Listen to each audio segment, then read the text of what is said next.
नमस्कार दोस्तों, आप देख रहे हैं यूट्यूब चैनल टेस्सी पॉइंट। तो जिसका आप सभी को इंतजार था यूपी कैटेट के फॉर्म, तो वो रिलीज हो चुके हैं और आप उसकी ऑफिशियल वेबसाइट पे जाकर इस फॉर्म को फिलअप कर सकते हैं। तो यहाँ पर आज हम यूपी कैटेट 2022 से रिलेटेड कुछ इन्फॉर्मेशन शेयर करेंगे जो आपके लिए बहुत इंपॉर्टेंट है अगर आप यूपी कैडेट का फॉर्म भर रहे हैं, यूपी कैडेट के लिए जा रहे हैं। तो सबसे पहले हम यहाँ पर डिस्कस करेंगे आपके साथ इम्पोर्टेंट डेट्स की। तो आपकी एप्लीकेशन फॉर्म भरने की यहाँ पर डेट आ चुकी है। आप 1 मार्च से लेकर 30 अप्रैल तक यानी कि पूरे 2 महीने तक आप इसका एप्लीकेशन फॉर्म कभी भी भर सकते हैं। इसके बाद बात करें इसकी लास्ट डेट कब है फीस जमा करने की, तो लास्ट डेट है इसकी 2 मई 2022। इसके बाद बात करें कि अगर आपका कुछ गलती हो जाती है तो इसकी करेक्शन की डेट दी हुई है और इस बार पूरी 5 दिन की डेट दी हुई है। अगर आप कुछ गलती कर बैठते हैं अपने एप्लीकेशन फॉर्म में तो आप उसको सही कर सकते हैं 1 से 5 मई तक। वैसे आपको गलती नहीं करनी चाहिए, इसके लिए हम एक वीडियो कल को डाल देंगे कि किस प्रकार से आप अपना एप्लीकेशन फॉर्म भर सकते हैं ताकि आपकी उसमें कोई गलती न हो। इसके बाद बात करें एडमिट कार्ड आपका रिलीज कर दिया जाएगा 1 जून को। इसके बाद जो इसकी डेट है एग्ज़ाम की तो वो है 16 जून और 17 जून। अगर आप 12वीं पास हैं और बीवीएससी या फिर ग्रेजुएशन के लिए जा रहे हैं तो आपका एग्ज़ाम 16 जून को होगा। और अगर आप एमएससी या फिर एमवीएससी या फिर पोस्ट ग्रेजुएशन के लिए जा रहे हैं या फिर पीएचडी के लिए जा रहे हैं तो आपका एग्ज़ाम 17 जून को होगा। इसके बाद बात करें इसका रिजल्ट, तो इसका रिजल्ट जो है वो 30 जून को जारी कर दिया जाएगा और उसके बाद काउंसलिंग चल जाएगी जिसमें आपको अपना जो कॉलेज है वो अलॉट करना होगा। इसके बाद काउंसलिंग प्रोसीजर चालू हो जाएगा जिसमें आपको कॉलेज अलॉट होंगे आपकी रैंकिंग के अनुसार। तो उससे रिलेटेड वीडियो हम उस टाइम पर डाल देंगे जब काउंसलिंग का टाइम आएगा। तो अभी बात करते हैं हम नेक्स्ट एलिजिबिलिटी क्राइटेरिया की, यानी कि आपके पास क्या क्या न्यूनतम एलिजिबिलिटी होनी चाहिए। तो इसकी बात करें हम बीएससी ऑनर्स एग्रीकल्चर की, तो अगर आपने पीसीबी, पीसीएम, पीसीएमबी या फिर पीएजी यानी कि एग्रीकल्चर से इंटरमीडिएट पास कर रखी है तो आप बीएससी ऑनर्स एग्रीकल्चर में एडमिशन ले सकते हैं। और इसी प्रकार से आप BSc honours agriculture, BSc honours horticulture, BSc honours forestry, BSc fisheries में दाखिला ले सकते हैं अगर आप इनमें से किसी में भी हैं। और अगर आप बीएससी एंड एनिमल हस्बेंड्री में एडमिशन लेना चाहते हैं तो आपको पीसीबी श्योर तरीके से आपके पास होनी चाहिए 12th में। अगर आपके पास पीसीबी है और आपके जो एग्रीगेट मार्क्स हैं वे 50% मार्क्स हैं, अगर आप जनरल या ओबीसी या ईडब्ल्यूएस कैटेगरी से हैं तो आप इसका फॉर्म भरने के लिए एलिजिबल हैं या फिर आप बीवीएससी सीट्स के लिए अप्लाई कर सकते हैं। अगर आपके जो मार्क्स हैं 50% से कम है तो आप दूसरे प्रोग्राम में दाखिला ले सकते हैं लेकिन बीएससी में नहीं ले सकते। तो बीवीएससी के लिए यहाँ पर श्योर लिखा हुआ है कि आपके 50% मार्क्स होने चाहिए अगर आप जनरल, ईडब्ल्यूएस या ओबीसी कैटेगरी से बिलोंग करते हैं।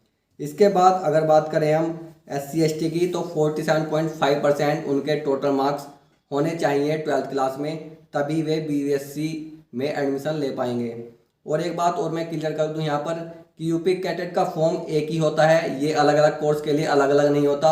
आपको केवल एक ही फॉर्म डालना होता है और जिस प्रकार से आपकी उसमें स्कोर आता है और उसके आधार पर रैंक डिसाइड की जाती है, उसी रैंकिंग के अनुसार आपको विभिन्न कोर्स अलॉट किए जाते हैं। आप उसमें अपनी जो आपके मनचाहे कॉलेज हैं या आपका मनचाहा कोर्स है आप उसको सेलेक्ट करते हैं और अगर आपकी रैंक उसके अनुसार ठीक बैठती है तो आपको वो कोर्स अलॉट कर दिया जाता है।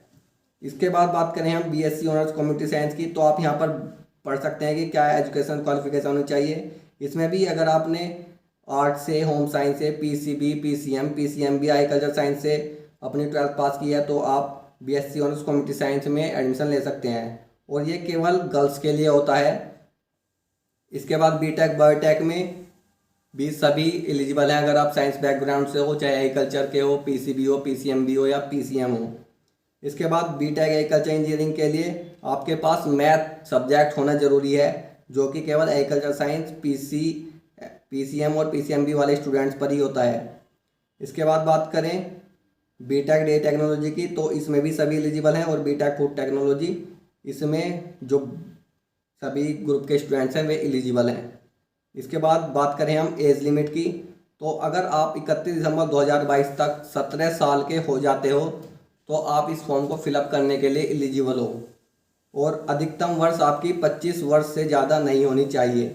और अगर आप SC/ST से बिलोंग करते हो तो आपको 5 वर्ष की छूट प्रदान की जाएगी, ताकि आप 30 वर्ष भी हो जाएं तो आप इसका फॉर्म फिलअप कर सकते हो।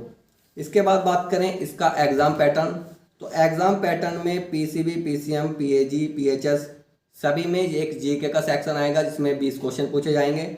इसके बाद फिजिक्स केमिस्ट्री के 50-50 क्वेश्चन, बायोलॉजी के 80 क्वेश्चन, ऐसे ही फिजिक्स केमिस्ट्री के 50-50 क्वेश्चन, मैथ के 80 क्वेश्चन। और PAG में आप देख ही सकते हैं कि सभी कोर्स से कुछ कुछ क्वेश्चन पूछे गए हैं, यहाँ पर आप पढ़ सकते हैं किससे कितने क्वेश्चन आते हैं। इस प्रकार से PHS के लिए भी यहाँ पर आप पढ़ सकते हैं किससे कितने क्वेश्चन आते हैं। इसके बाद बात करते हैं हम कि नंबर ऑफ़ सीट्स कितनी है।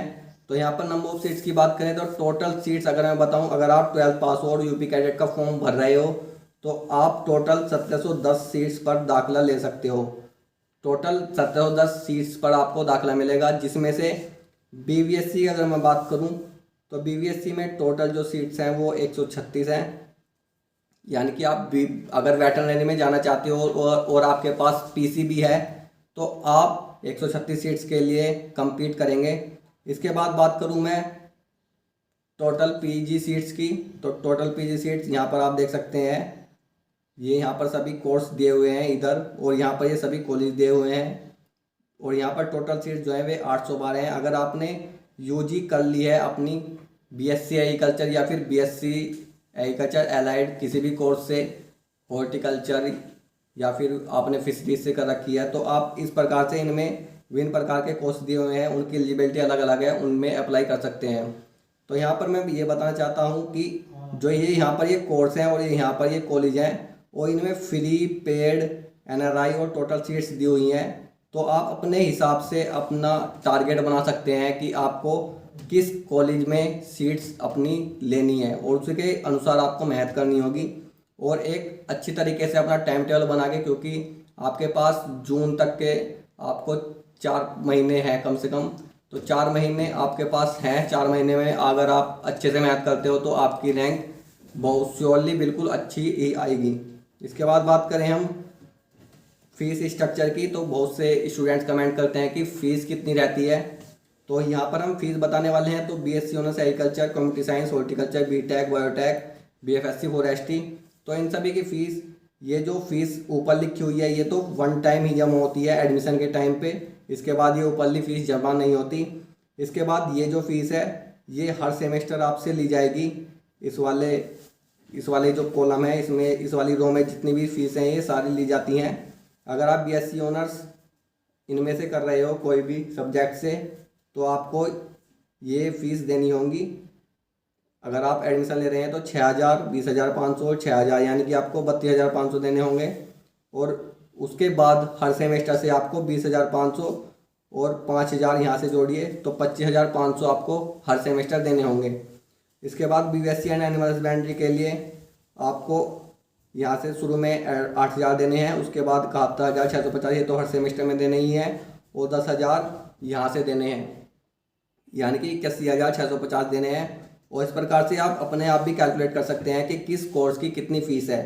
तो इसके लिए सिंपल है कि हर सेमेस्टर के लिए आपको ये वाली फ़ीस जोड़नी है और ये वाली जोड़नी है, और इसमें से ये वाली 1,000 रुपये डिडक्ट कर देनी है, यानी कि 28,000, 6,000, 28 है 34,000 और 34 में से एक गया 35,000, यानी कि 35,000 जो है वो MSc AG वालों की हर सेमेस्टर की फ़ीस है फर्स्ट सेमेस्टर के बाद। अब आगे बात करते हैं। तो आगे यहाँ पर ये पेड सीट्स हैं। अगर आपकी रैंक अच्छी नहीं आती, थोड़ी ख़राब आती है, तो आपको पेड सीट मिलती है। तो उसकी सीट्स हम यहाँ पर, उसकी फ़ीस जो है वो यहाँ पर आप देख सकते हैं कि निर्धारित शुल्क यहाँ पर 2 लाख है। अगर आप पेड सीट पाते हैं BSc ऑनर्स एग्रीकल्चर में तो आपको 2 लाख रुपए एक्स्ट्रा जमा करने होंगे, जिसमें आपको प्रवेश के समय 50,000 जमा करने होंगे। ये जो फ्री की सीट्स है उससे अलग जमा करने होंगे, यानी कि फ्री की सीट्स जितनी है वो तो आपको जमा करनी ही है, इसके साथ साथ आपको ये शुल्क भी जमा करना होगा। तो इस प्रकार से इधर टाइम लिखा हुआ है कि कब कब आपको ये शुल्क जमा करना है। तो ये थी एक नई अपडेट 2022 यूपी कैडेट फॉर्म के लिए। और इसके बाद हम यूपी कैडेट 2022 फॉर्म को फिलअप करके दिखाएंगे ताकि आपकी वहाँ पर कोई गलती ना हो एप्लीकेशन फॉर्म भरने में। इसके साथ साथ अगर आप तैयारी करना चाहते हैं और अपना जो सिलेक्शन है उसको एश्योर करना चाहते हैं तो आपको 3.5 महीने आपके पास टाइम है। अपना जो जितना भी आप फालतू काम कर रहे हैं या इधर उधर टाइम वेस्ट कर रहे हैं वो सभी रोक दीजिए और 3.5 महीने आप पूरी तन मन धन से पूरी लगन के साथ लग जाइए तैयारी करने।